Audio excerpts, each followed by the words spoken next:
It has been a very, very challenging 15 months, and to be here in person is so significant. We appreciate it a lot more, I'm sure, as a result of what we had to do in terms of our actions during COVID. But here we are, San Francisco, with over 82% of our residents who have been vaccinated. We're doing great in comparison to other major cities, and I'm really proud and grateful to the people of this city who really stepped up and made that difference.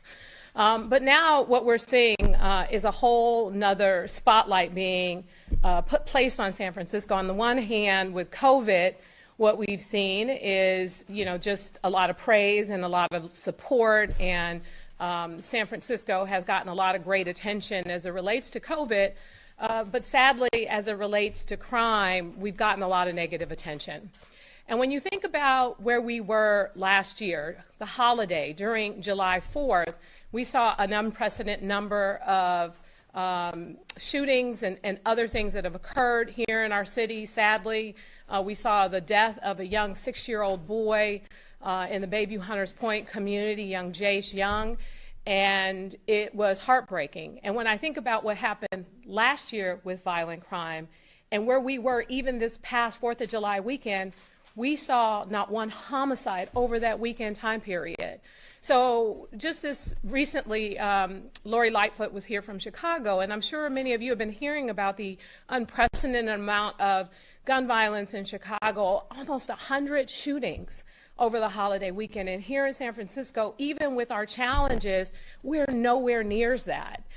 So we should be really proud that we've gotten to a better place. Not perfect, but we are at a better place. And what's being highlighted now?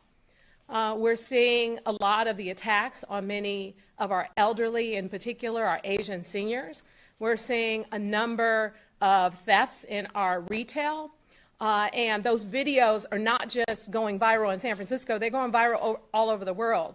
But what's not going viral, what's not being brought to the forefront, is the fact that in almost every single instance, our police department have arrested many of the people in these particular crimes. There have been arrests, sadly, in the death of Jace Young. There have been arrests of the guy who we saw the viral video of him riding a bicycle into the Walgreens and stealing.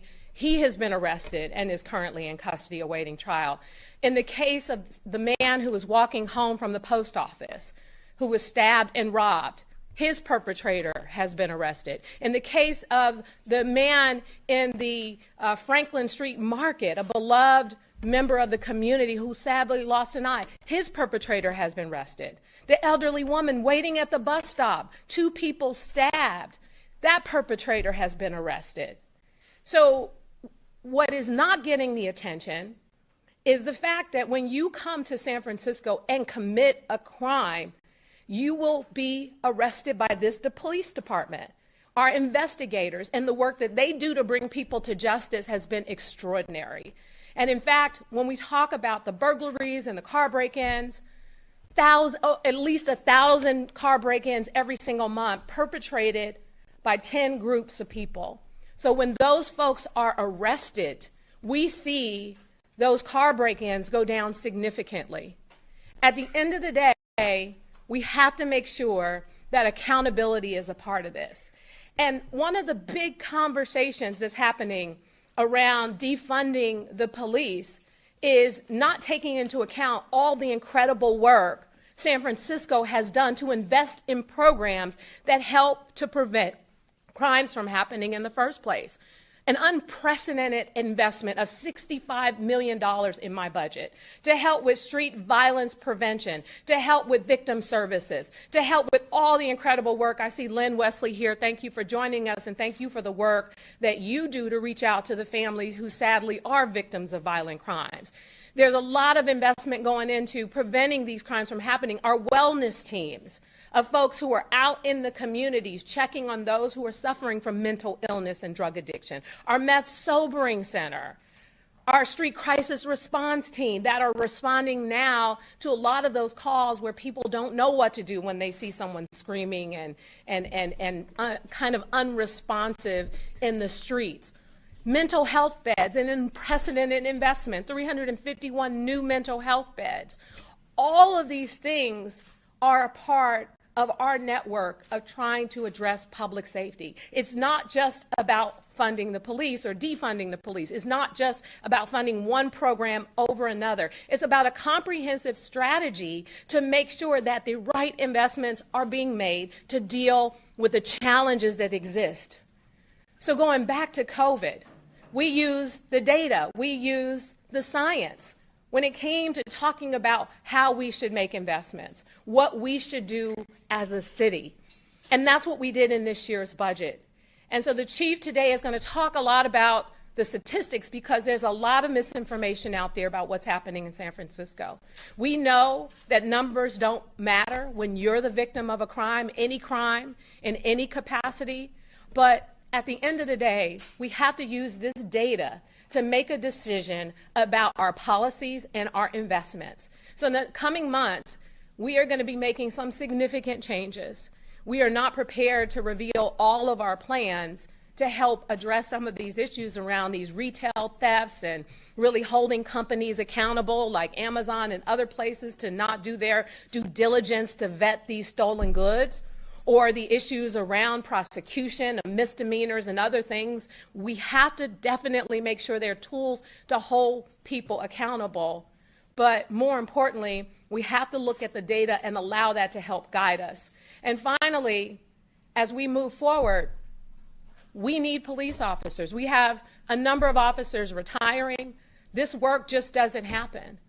We have a number of officers retiring. We have others leaving the force for different reasons. We at least need to backfill those officers. And I am hopeful that our academy classes and the work that we're doing with our chief to make those investments and to bring more officers into the department and out on the streets to help prevent crimes as well will be significant.